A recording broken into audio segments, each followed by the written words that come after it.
Welcome back to the Apprentice One-to-One podcast sponsored by Schneider Electric. This week, Callum and Aidan from Twitter joined me to speak about training, employing, and lots of other exciting sparky things. Get involved in the comments and let us know what you think. Welcome back to the Apprentice One-to-One podcast. It is me, Mark, and we're back again to speak with somebody else from the electrical industry. This is Callum. How are you, mate? Morning. You all right? Yeah.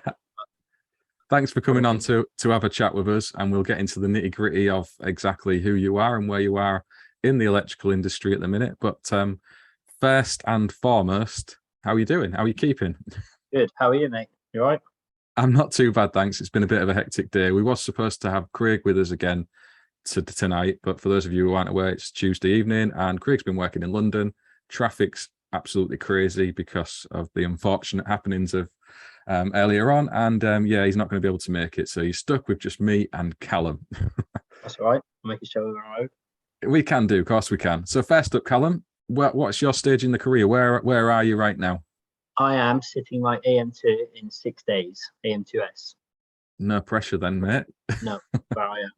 I am probably a little bit longer than I wanted, but that was basically COVID was in the slap bang in the middle of it all, so I didn't really have much choice in that, but yeah, just got to go for it now.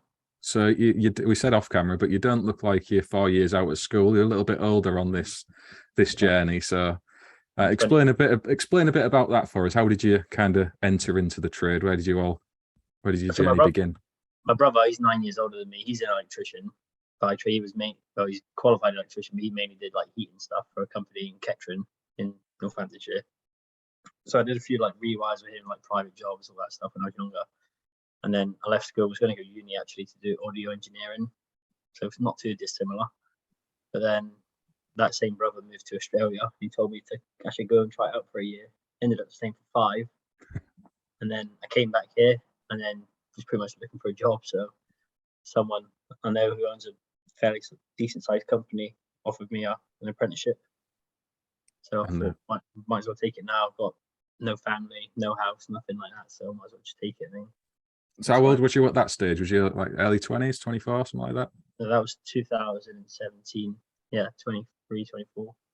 Okay, so I mean, you're still a relative youngster back then, looking through my eyes as a 40-year-old guy. But you know, how did you find that? Was you still on day release into college at that time, or was it a little bit different? Yeah, so the apprenticeship was through JTL, and then we went.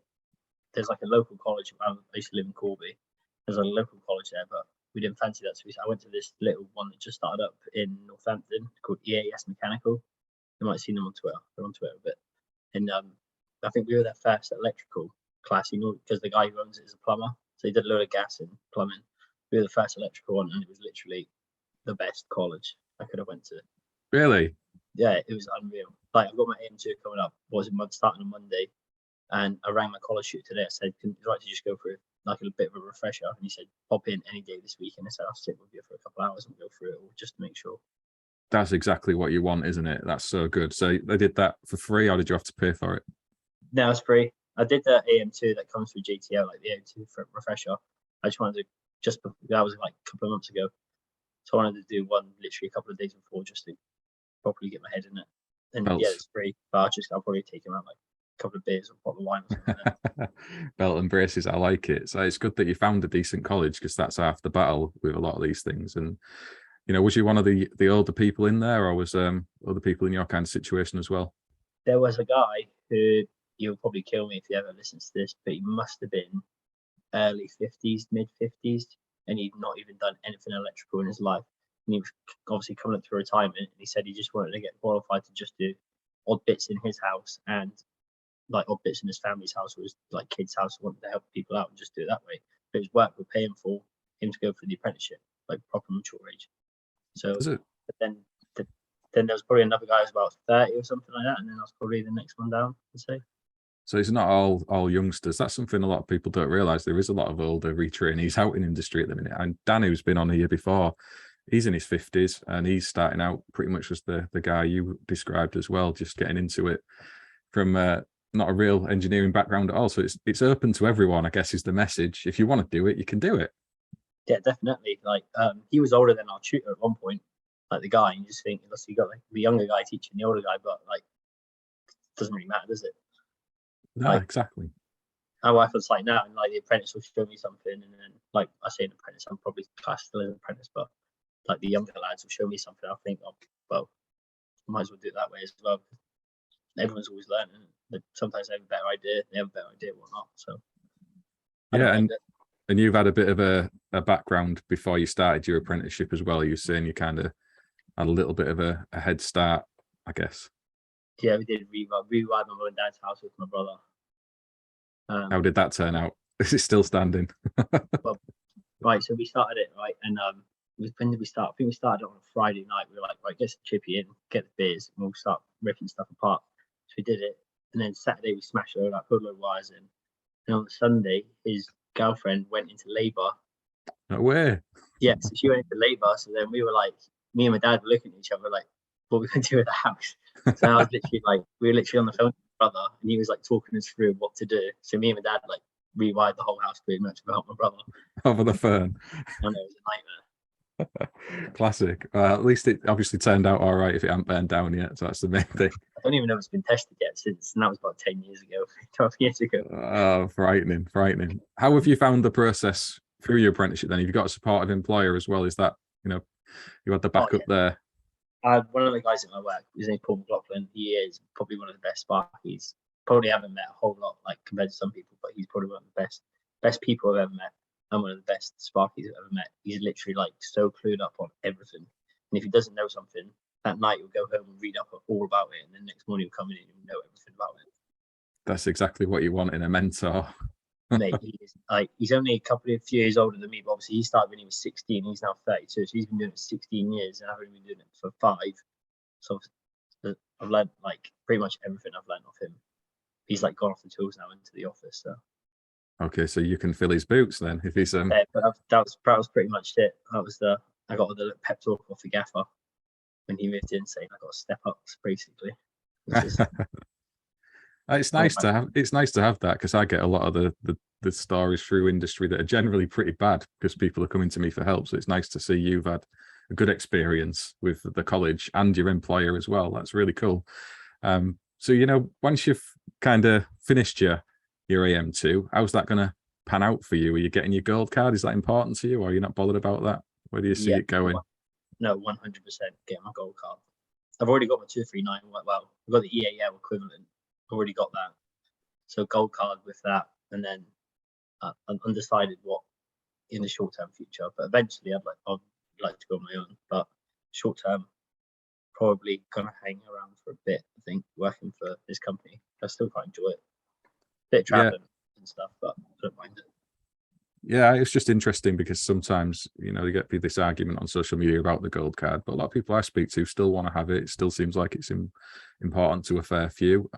It's nice to see that from someone younger coming into the trade, that you're also going for it as well. So good on you. Is there anything you're worried about with the AM2? Anything that's like making you more nervous than something else? Because obviously there's a lot of people who have to face that trade test. It's often bigged up as this big scary thing. Is there anything that's bothering you? Not really. Like, would you believe it or not? The only thing that I'm not even worried about as such is the PVC. That is it, the conduit. That is only. It's like the easiest thing, but I don't really do it. I've never really had to do like the back of bend stuff. That's the only thing. Like testing, I test all the time at work, so I'm pretty confident. Obviously, I've got the test and inspection, so I feel like with that, that's where they say most of the people fail on. Tends to be, yeah. He said like something like 4 in 10 RSS. I said 4 in 10 people pass first time the whole way into about that. So. From the chats I had with NET, they came on this podcast. They said it's about that. I think about 40% ish get through first time. So yeah, that tallies out. And like you said, a lot of people do fail on the testing and inspection. Often it's silly little things as well, like not putting the key for your lock in the right place or something daft like that. So take your time and don't do the basic errors. I know Ricky did that. Yeah, the amount of times I've heard about don't give the key over, don't give the key over, don't give the key over. So literally every single person you say you go into is like, don't give the key over. It's that nightmare thing, isn't it? That's exactly it. You get it in your mind, and that's the one thing you focus in on. Probably with the PVC as well. You'll be fine. Have you seen the checklist that Net do? Have you had a look at that yet and gone through it? Yeah, because I had the JTL like AM2 prep day, and it was like over 2 days. And they give you like a massive folder basically, and it's pretty handy. I was actually going to read it later today, actually. Yeah, because I think if on the NET say if you do that checklist honestly, your employer, you and the training provider, if it's all ticked in, really, the assessment should be a formality. A lot of people fail to prepare. It sounds like you've done a lot of preparation, so you'll be absolutely fine. Yeah, fingers crossed anyway. I don't know like pass mark. No one's ever told me about the passes or what the fail is and stuff. Like the guy was saying, oh, you drop a point for this or you can drop a point for that. But I was like, you're selling all these points, but I don't actually know like what the pass mark is. Do you know what I mean? I think it's like a bit of a guarded secret. I don't think there's any official. I think there's certain parts of it where you have to get everything right, and then you're allowed a few minor faults here and there for other bits and pieces, and probably some of it's to the assessor's discretion as well. You know, they're not robots, are they? At the end of the day, so Where are you going for your AM2? Is it somewhere local to you again? Well, I live in Northampton now, so I go to Birmingham, JTL Training Centre in Birmingham. Brand new. Is that the HQ, the big one? Yeah, it's a brand new one in Aston. Yeah, not far from Aston Villa training ground, football ground. Sorry. Is that a 3-day thing? Something like Monday, Tuesday, Wednesday. Yeah, bank holiday Monday. Yeah, I was surprised we were saying off camera that that's still going ahead, but I guess if they've got people to get through, there's a lot of reorganising in there. So, well, they told me they normally do just one a week. They do like one session a week. So they do Monday, Tuesday, Wednesday, and then they'll get it all ready Thursday, Friday for the people who hit Monday. And there's a guy I went to college with. He's doing starting his on Tuesday in the same place. So I'm doing Monday, Tuesday, Wednesday. He's doing Tuesday, Wednesday, Thursday. So I don't know if they're just catching up on the backlog of COVID or what. Yeah, maybe. I mean, the world's going a bit crazy at the minute with the Queen's funeral. I've seen that. Is it Centre Parks? I think they're closing on Monday and booting everyone out for the day from what I've seen. So I've seen something today. Morrison's are stopping the beeping from their scanners as a mark of respect. Yeah. I mean, I get it. It's like a big deal, isn't it? But sometimes it can be taken a bit far. So hold on, I'm just going to close this window because the cars keep going by. No worries.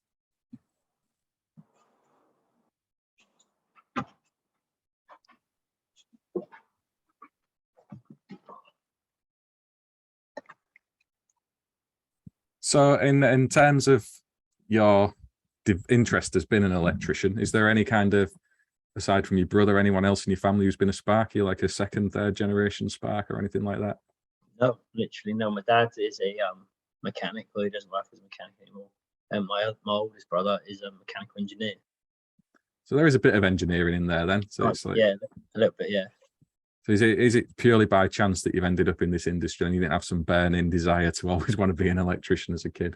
Well, when I was in Oz, I was just doing any job I could, and I ended up working for a cable laying company, and that was like the sort of last big job I did before I moved back, and I had a bit of an interest in it then. So I was always like, there's a big jointer in the ground. He was like joining all stuff, and that's when I took a bit more of an interest into it.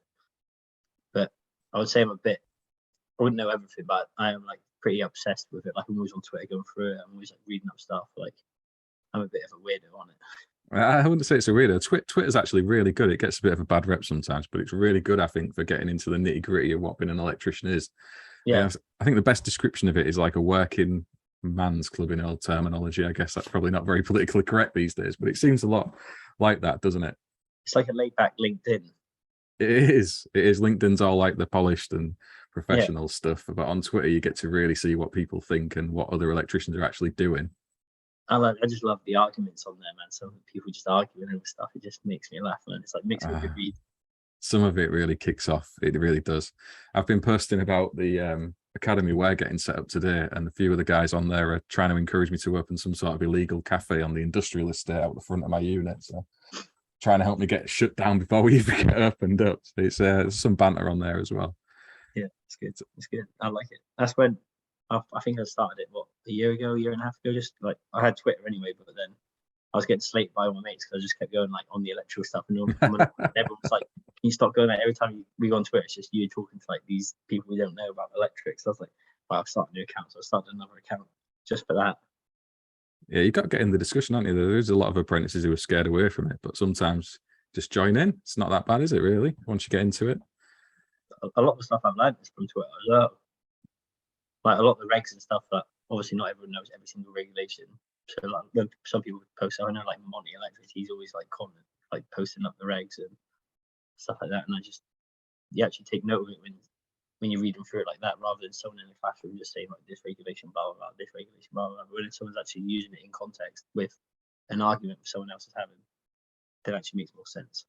It does. There's loads of people on there do that. Monty's one of them. That's Peter Montfort from Arena Training. So he's really good on there with some of the reg numbers he pops up here and there. So definitely, if you are kind of, most people tend to be on Instagram with the youngsters, but maybe kind of your age upwards, we're still knocking around on Twitter. So get involved in some of those chats. It's a lot of fun. What's your job role at the minute? I'm going to actually discuss that. What is it you're doing day to day? You were proper industrial, sparky, commercial, domestic? What sort of area of industry are you in? When I say everything, I literally mean everything. Really? So 1 week I could be doing EICRs for like social housing. The next week I could be rewiring like a social house. This week I've been installing a new extension in a factory, full steel conduit, stuff like that. Wow. Armors. Next week, in a couple of weeks, we've got a rewire part of a school. It's like literally we cover all bases. So that must be a right apprenticeship for you then, with your portfolio. You've got no shortage of evidence to get in there. Literally, it's been like I couldn't even ask for like a better one. To be fair, I've literally done every type of cable. I've pretty much done in the short time. I've pretty much covered all bases. It's been actually really good. That's really nice, especially if you've got a supportive employer to help you as well. Is there any bit of it you prefer to any other? Do you kind of like being in the commercial workspace or domestic? What do you like best? Industrial. All right, so you're proper at the Jamie would like you then. Like getting filthy. So is that like in a power station or something then, or a concrete plant or something, steelworks? This week we're in actually a window factory. Like my brother, the mechanical engineer, he's the mechanical engineer at this window factory. So he got us in the door when he started at that place. So then we've looked after that place now. They've just had in the factory built on the side. We did the whole thing there. We just had an extension built on the original factory. Just in the middle of doing that now. Have you ever had to go at any like the controls and stuff like Jamie's often on about, your pumps and panel building or anything like that? Not really, no. That's probably the one thing we haven't really done. We just tend to wire up to a point and then let someone else do that. Because industrial kind of ties up with that a little bit. That's kind of like I was just thinking if you had any thoughts of going on to something like Compex and things like that in the future, if that's an area of industry you're interested in. I would like to, because my other brother who's a sparky, he was a heating electrician basically. He done like in schools and all that. He done all the panels, BMS panels, all that. He loved all that. Like he still knows his stuff now. To be fair, like I always ring him, even though it's like midnight over there. Whatever, I'll ring him if I'm stuck on something. Yeah, it's the kind of backup you need. That's just trying to pick your place in the industry, isn't it? Like once you're getting your qualifications and everything. I know I didn't really know. I was a bit younger than you, but you don't really know where you want to go, and then you get yourself qualified and find your place, don't you? So it's like opening people's eyes up, I guess, to what's out there. You know, Jamie often mentions this, that it's an unspoken part of industry. A lot of the panel building and motors, pumps, controls. It seems to be quite domestic focused on social media as well. You look at a lot of the big channels, aside from maybe Mikey at RCD, they're all domestic centric, aren't they? I would say. I'll do the houses, but I don't really like doing domestic. I don't know why. It's just not. I don't find it as fun. I'll do it, but I don't find it as fun. No, I think with domestic, you learn quite a bit about other building trades, or I certainly seem to find that. So like you're making good with your plastering and even basics like getting carpets to go back down right and whatnot. You do pick up lots of other skills, don't you? Filling holes in ceilings as well with a bit of timber and whatnot. So whereas when you're out on commercial and industrial, that ain't really your problem anymore. No, but I feel like Phil's a domestic Sparky's best mate, isn't it? Polyfiller. It is. That lightweight stuff is amazing as well. That gets you out of so much trouble with your spotlights if you get a hole in the wrong place. Definitely. But like this week, we've been installing new heating systems in this new factory. But then like they're just telling us they want this many heaters, and we're like, but they haven't got enough capacity to have these heaters because they're like 25 kilowatt big Wow. big electric heaters, and they want like 6 of them, and you're like, you can't have that with what you already got. We got like drop saw, like big saws and stuff everywhere, obviously cutting the window frames. So you need to like upgrade the whole mains to get all of this, and it's just tends a bit of a nightmare, to be fair. That's those conversations with customers that are really awkward because they know what they want, but to actually bring it to reality, they don't want to pay for it. That's how the world goes, isn't it? Oh, we want all this heaters, we want this, we want that. I'm going to have to change all your boards, mate, and you're going to have to get a new supply in from the DNO. And before you know it, you're into tens, maybe hundreds of thousands, and all of a sudden they're putting the Kurtz on instead. Yeah, pretty much it. So, do you ever get involved with any testing inspection then as well? You let loose with the testers, because that's often an apprentice's complaint in the community that I've got. I got chucked a test around my neck probably within the first few months. And they showed me how to test a ring, and I've literally been testing longer than anything else. Test is probably my strongest point. Yeah, you know what I found with testing? It kind of brings everything together. When you're just going out installing and you're like been told, go put this cable there or second fix that over there. But when you actually get a tester in your hands and understand what's going on in those circuits, it brings it all to life, for want of a better phrase. I don't know how you see it. It literally doing testing tells you why you're doing that. I found it like, I would explain why I'm doing that in that sense. And yeah, I was like did a couple of tests today in the morning. I had to go do these 2 little flats in this care home, and they're literally like tiny little flats, like 1-bedroom flats. Had 2 to do this morning, and then in the afternoon I was in that thing. So yeah, we do the test. Our company is basically a testing company. They do all the social housing, which a lot of people go mad at. So like, oh, it's that many houses in a day or a flat in a day, and yeah, I do get that in that sense as well. But it does get, you can see that from both sides, can't you? Because there is certain processes you can put in place to go a bit faster than a Sparky who's maybe doing, I don't know, 5 or 6 EICRs a month, as opposed to somebody who's maybe doing that amount in a week. You get a better speed. And I've spoken to Craig Gallagher about this, who owns Quinergy, and he's got processes and teams in place where he'll send 3 or 4 people in and they'll knock an EICR over in no time, a lot quicker than I could do it with one of my guys. That's just the nature of how you set up, isn't it, I suppose? Yeah, it's there can be a lot of things missed there, but all our stuff does get audited. Our tests do get audited. Well, by one contract, they get audited by an external company, and then a lot of the others, well, most of the others, they get audited internally as well. So it's not like they just knock it out quickly and then it just gets left. But it does get checked again by another electrician, probably a more qualified electrician as well, if you like, after. So yeah, they do get knocked out quickly, but they do also get checked. It's nice you've had that experience more than anything. I mean, as an apprentice, some of the big complaints that I always get is college is rubbish. The employer's not interested. They just have me doing containment or house bashing, and I'm not getting a full range of work, and they've never seen a test set. You've had all of that, so it's brilliant to have somebody who's had a positive experience. What do you think of the training industry more widely, having been in it for the last few years? How do you see it?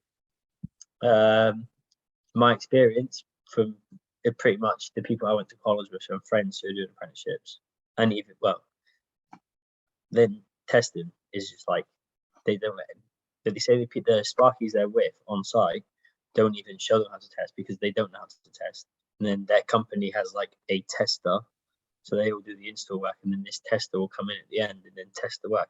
I'm like, well, you're never going to learn it then, because unless you're hanging around that tester all the time. But if you're only seeing him once every month or once every 2 weeks, you're not going to pick up testing. I only picked up testing when I was doing it like for a couple of weeks solid, because I just to drill it into my head. Like, if you do it once and then like leave it for like 4 months, then do it again, you're never ever gonna pick it up, especially as an apprentice. Especially if you're like 16, 17 as well. No, definitely not. And the experience that your friends at college have had isn't an uncommon one. I would say you're a rarity. I don't know how you've seen it in your immediate circle. Do you feel like you're one of the lucky ones, or is there other people as well that have had a good experience like you? Yeah, but then I do feel I was quite lucky, to be fair, with the whole testing thing, because when I did the refresher day, there was a guy there. We did it on like Monday, Tuesday. There's a guy doing it on a Monday who did not like know anything about testing, and he was doing his AM2 on the Monday after. And I just thought, like, it's unfortunate for him, because obviously he's not been shown how to test, or unless he didn't want to. But I was quite lucky. I was older, because being older, I'd had that breakaway from school.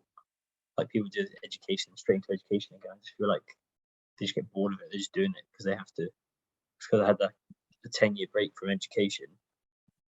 It was nice to go back in with like a fresh head, and then I was actually interested in it, which made me want to learn it, pick it up. Like I was asking questions, not just any questions. I was just asking questions about the testing, writing it down, and then learning it. And then, do you know what I mean? I think it was a bit different because I was older. Yeah, I mean, there's the maturity aspect to it as well, isn't it? We're all idiots, for want of a better word, when we're 16, 17 years old. I know I was. Like, you want to be out doing other things, don't you? And education and progressing yourself and knowing what you want to do with your life. You know, it's not really something that's top of your priorities, is the honest truth. So having that little break, you know, maybe that's something we should look at. I don't know. It's a tricky one. But the apprenticeship training in general, it does seem that we're kind of turning a page, I guess, and hopefully we're going to see an improvement. So there's more apprenticeships like yours and less like some of the other people who've been, you know, let down, I guess. And COVID didn't help. That's something else that went on. You know, how did you find that at college when COVID was going on? It was all right, actually, because we were close to, we were like sort of nearing the end of our time at college anyway when it came around. It was actually bad. One of our college students actually passed away from COVID as well. So, oh, no way. Yeah, I know. It was quite bad. Tragic. But, we were coming to quite like near the end. So when we had a break, it wasn't as bad because we'd pretty much done the bulk of it. It was just getting into our like building our rigs and stuff like that. That was we had to do that sort of in between COVID. So we like when it's easing off, we were coming into like when we went back at work, but we had to start doing stuff. We were going in like 2 people going in on a Monday, 2 people going Tuesday, and we're doing it like that and building our stuff. So it wasn't too bad actually. So you weren't sat on Zoom calls like in a big group getting nowhere? No, we didn't. It wasn't more it was more my assessors, like my training provider, that it affected more than my actual college. So college was actually good about it all, but we just really struggled with our training provider getting the assessors out to see us. Is that JTL? JTL, yeah. Yeah, I mean, that was something that I had a complaint of through COVID with JTL. I think in fairness to them, they kind of shut down, didn't they? I think they shut down. They pretty much got rid of, I don't know if they sacked and made redundant, but they got rid of like loads of staff. And then they were given like one person in the area to look after like 40 kids, or 40 kids, but like 40 apprentices. And then you ring them and be like, I'm trying to do this, I'm trying to do that, I'm trying to do that. I'm like, yeah, I know, but I don't really care about everyone else. I sort of want to get my stuff done as well without being too harsh and selfish. Yeah, that's it. Sometimes you've got to put yourself before anything else. At the end of the day, I totally get that. It's tricky, and there's no easy answer to any of what goes on in training. Ultimately, there's some really, really good training centres out there, like you found lots of them, but there is also some that are diabolical, and it needs to change. You know, if there was a magic wand that you had and you could make some changes, is there anything that springs to mind straight away that you might want to see done? In my experience, no, not really. But like we've got 2 23-year-old apprentices at work, and we've got a 16-year-old, well, just turned 17. And also talk to them about what's college like. 2 of them go to, GSH Electrical. Oh yeah. They go to Tresham. They go to Tresham, yeah. So they go there. So obviously I'm getting the insides of like what they do, and then one of the other guys, he goes out to one near Stanford. Can't remember the name of it. And obviously I'm just talking to them, and they just sometimes it's just like, oh, don't bagging them now, but they're like, oh, we just get a video put on and stuff like this. Whereas I never had that. My tutor would stand at the front and grab a piece of conduit and show you how to do it in front of you. And you can ask questions there and then, instead of just watching on a video or whatever. But I guess they've got like big classes, which they're saying they do. It's hard to show everybody in the same like in detail. It is, and training's massively underfunded. So I mean, that's another issue altogether. If they don't have the money to do something properly, you know, you're fighting a losing battle to start with, aren't you, with the best intentions in the world. Yeah, my boss they asked my boss, and he donated like a load of tools and stuff to the college. Just good on him. Like, we can't get it, so he donated like load of sets of screwdrivers, cutters, drums of cable, all this and that, just to help them out, because he knows Gaz. I think he trained with Gaz. Oh, really? He worked with Gaz or something. They worked for the electricity board and they were doing that. I've seen him way back when, without saying who your boss is. I've seen him on social media quite a few times, and I think he's been with Gaz here and there in the past. So yeah, that's good on him. A few years ago. You what? Sorry. He was at our Christmas party a few years ago. Oh, was he? Yeah, He wouldn't miss a free party. yeah, it is. No, nice. It's good that people are doing stuff like that. Employers, if you can, get in touch with your local colleges. They are desperate for stuff. I know ours are. They were in special measures or whatever they call it a couple of years ago, and they've kind of worked their way away from that now. So it's looking a little bit better.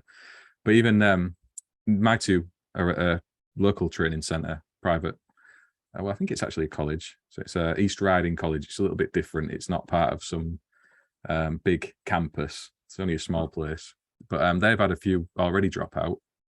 So Nathan's just finished his first year, and I think he was saying there's like 5 or 6 of them just gone already. So that's another problem, people dropping out along the way. Did you see any of that? Yeah, we had a couple drop out during the first year, and then when we came back for our second year, there's some that went there. Why do you think that is? Money. Basically, that was the people in there. They were coming in like designer gear and stuff like that. Like in the first year, I think they just wanted more money. And I think one of them went to be like an electrician's mate or something. I think he still is, but he was bragging to us, "Oh, I have more money than you," and stuff like this. And he do now. But I think he's still doing what he's doing. And I think there was a couple others, but I think they just went away from the trade completely. Seems to be the case, doesn't it? I think that's something else we need to solve, because there's a lot of people who really want to go to college, but they tend to not have places for them. And then there's people there who are just there because they need something to do, I guess. There's a lot of school leavers who get sent on this stuff just to put them somewhere, don't they? Yeah, I'm not fully up to speed with it. I know they do. You can do like the full time. You probably know more than me. I think some people that I've met who are like in the wholesales and what I've spoke to them and they're saying like, oh, their apprentice is good, but they might have benefited more from doing a full time year. But I don't know. I don't know how it works. I think can you go to one after 16 after school? Do you full time? Yeah, that's the place a lot of people get put because they can't find employers, so they go and do the level 2, level 3 full time. And then at the end of that, you need to try and find someone who'll give you a work placement so you can do the portfolio side and then do your AM2. The difficulty they have is getting that employer after that training. You know, they're not often looking for someone like that. They want to employ either apprentices because they can pay them less and build them up in the mode that they want, or a fully qualified electrician. They're kind of halfway house, and it's really hard for them to finish their training. Yeah, so it's a tricky one. But anyway, we'll move away from the training side of things. Is there any tools you'd recommend while you're here for an apprentice setting themselves out right now? Because there's a lot of people just jumped into college just this September. Anything you think they should have to start with? I never ever, when I first started, never ever liked side cutters. I never ever liked side cutters, and the CK ones with the two little notches in, like the 1.5 and the 2.5 notches in. Honestly, the best thing I've ever had. They're my favorite. I would 100% recommend them. I love them, and I don't even use my shears anymore. Doing big cables like tails or whatever, yeah, but I don't. Always got my side cutters on me. They're like my dirty little secret, those CK ones, because I'm a croppers kid. I've been brought up on using croppers for everything, but I got to go on them. And certainly in like domestic and stuff, when you're stripping twin and earths and it's all 1.5, 2.5, they're an absolute dream, aren't they? Because it's just all there in one tool. Even the little bending over tool. Yes. That is actually, because you get I think you get the CK1 to the 1, which is just the cutters. Then you get the 2, which has got the cutters and the notch. Then you get the 3, which has got all 3 of them. And it's just, the bending over thing is just a dream as well. So it makes them so neat and tidy. Nice little touch, isn't it? That's a good one, actually. What else do I do? I've gone through so many sets of screwdrivers. I've been every brand pretty much. What's your favourite while we're mentioning screwdrivers? Everyone's got a favourite. So my brother, he's a mechanical engineer, so he was working. I said, can I borrow one of them? Chucked it over to me. I used it. Absolutely loved it. Facom. Okay, yeah, I've seen them. They are I'll never ever go back to anything else now. And I've had all CK, I've had all Almeg, had what else? I've had Klein, I've had majority of them, and they're the best screwdrivers I've had. I've not actually tried those ones, I don't think. I'm sure I saw Will's Electrical. I don't know if you follow him on Instagram. I think he had some. So I'll have to give those ones a whirl. I still stuck with CK. That's so I've got the CK Dextra ones. Can't beat them for me.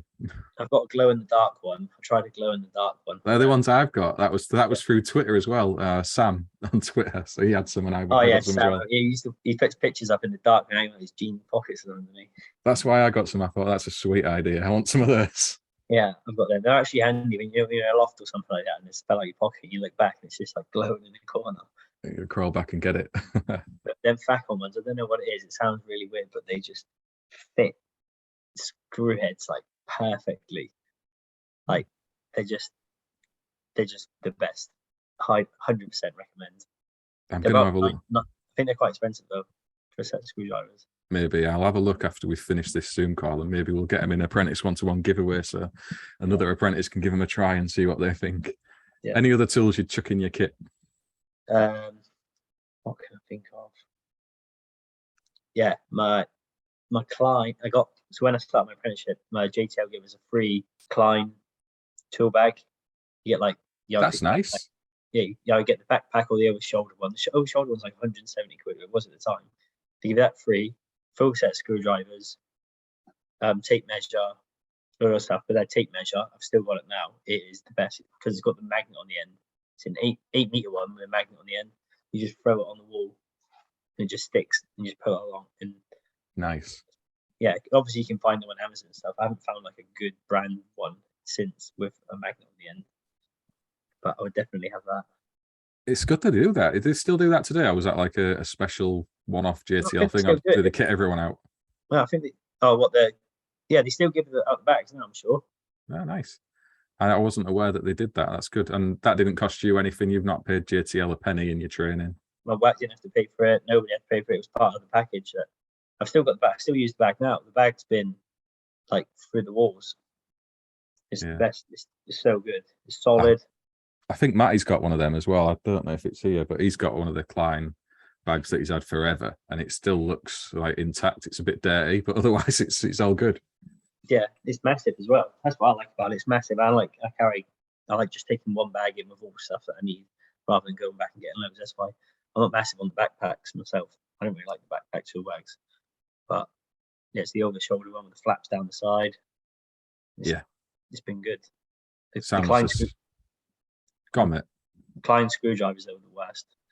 You don't like them? Every single one of them snapped on me. I don't know if I was doing something wrong or what, but they just all snapped.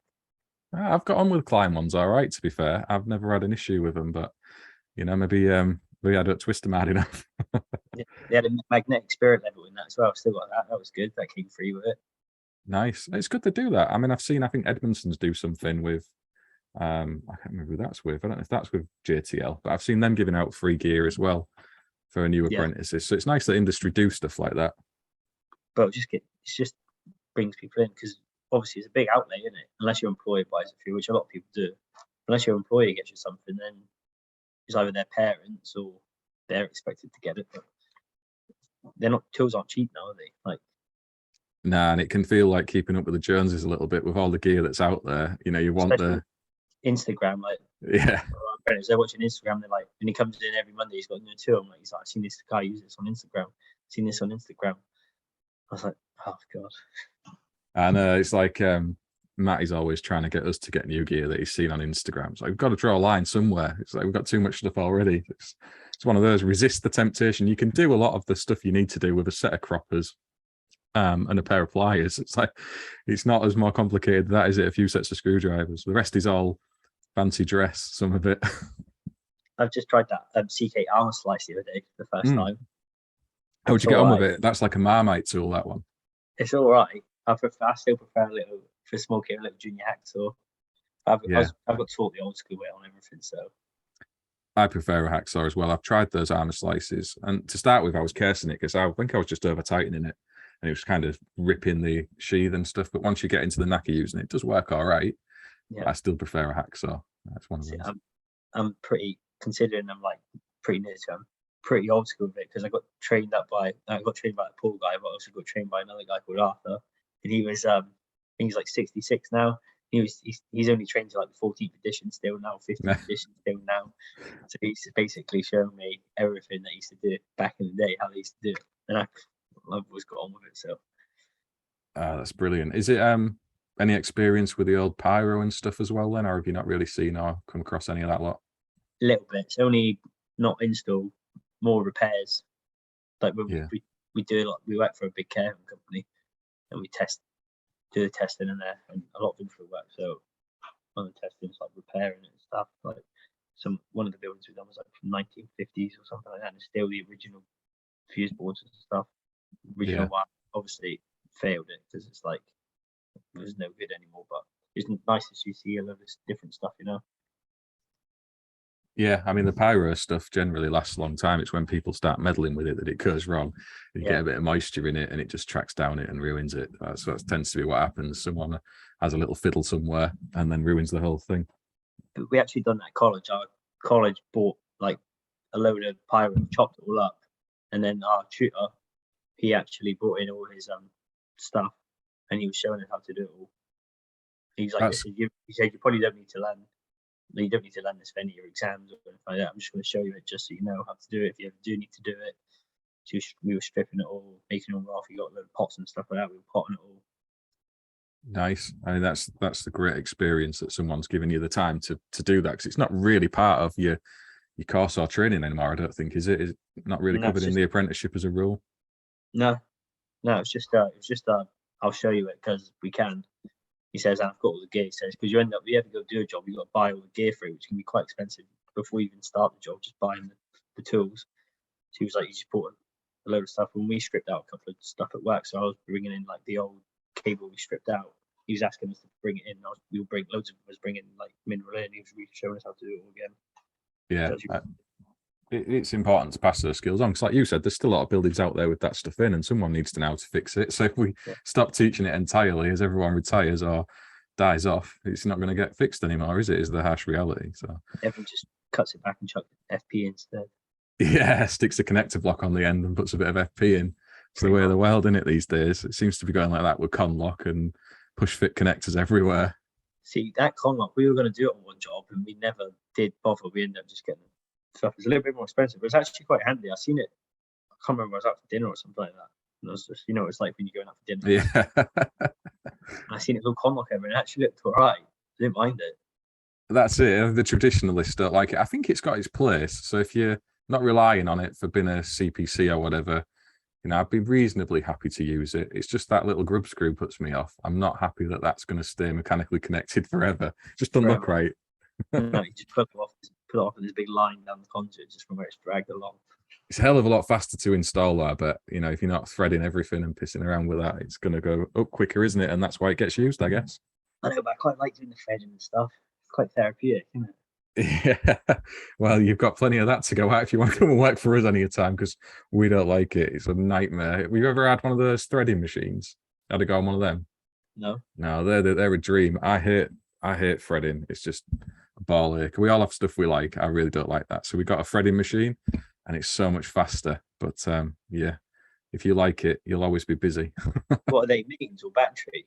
This one was a mains one. I guess you can get battery ones now. But the one I've got, it's probably 15 years old now, but mains powered. What, does it actually spin on it, or does the tube spin in? Yeah, no, it spins. You put it on the tube and it rotates around it and cuts a thread into it. So, yeah, they're out there. They exist. Well, I'm going to get on that now. I think we've just about covered everything, Callum. Is there anything else you want to mention while you are here? Anything you want to talk about in particular? Not really, no. No, it's been nice to chat with you and see somebody who's had a positive experience of training, and you know, you've done really well to come so far, and now you've just got to get over that AM2 hurdle. Yeah, no, I do feel quite lucky, man, with the whole thing, because I do speak to people, and then like yourself as well, and I've spoke to other people, and they're like, "Oh, you're quite lucky that you've actually got on with everything, and everything's been all right." And I was like, maybe I am. So I do feel sorry for, especially the younger ones, who that's probably end up why they're leaving, because they're not having a good experience. But that's what I say, everyone go to EAS Mechanical in Northampton. Let's big them up, get everyone down there. They'll be overflowed with students. Eamon's on Twitter, Eamon at EAS Mechanical. He's a legend. We'll tag him in the description of this video, and I'll tag Callum as well, who's on Twitter, so you can go off and ask him any questions, and we'll all find out how we got on with his AM2 next week. Yeah, So, if I'm silent on Twitter for a while, then don't come at me. yeah, if we don't see him on Wednesday or Thursday, it maybe didn't go that well. Yeah. No, good luck with it, mate. You'll be absolutely fine, I'm sure. If I can help at all, just drop a message over. Otherwise, if you've not watched them already, there's the GSH stuff. Adrian Davies got a load of stuff on AM2 as well. There's the Sparky Ninja stuff, so you can go and binge on that for the next week. I can't remember the guy who done our actual course. He was like the bolded guy. Just does got like 5 videos on there. He's got like loads of views. He's a GTO assessor. I don't know if I've seen him. I'll put it when you put it up. I'll tag him in it. I'll put the video up on the post or whatever. Yeah, do it. Because he's got stuff that's like the AM2, but not the AM2. You maybe stumbled onto a YouTuber I've never seen. That doesn't ring a bell to me, but sounds good. If you can point us at that direction. Yeah, will do. Nice one, Callum. Thank you very much for coming on. I really appreciate it. As I said, if you've got any comments, drop them in below on the video. I'll put links to Callum's social media, and we will see you all on the next one. Thanks for watching. Thank you for listening to the latest episode of the Apprentice 1-to-1 podcast, sponsored by Schneider Electric. Please like and subscribe to the channel, get involved with the comments, and we will see you on the next one.